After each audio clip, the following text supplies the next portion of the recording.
يا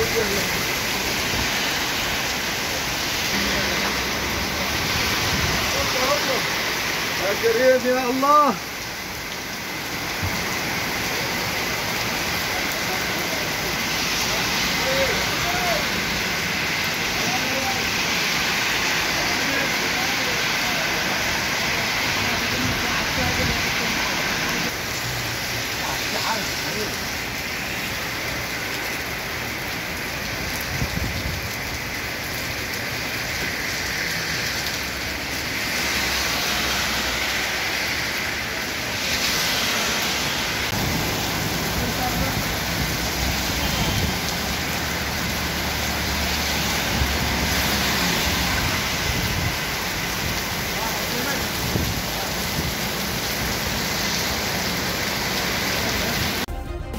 सब्सक्राइब करें और बेल दबाएं ताकि कोई खबर रह न जाए।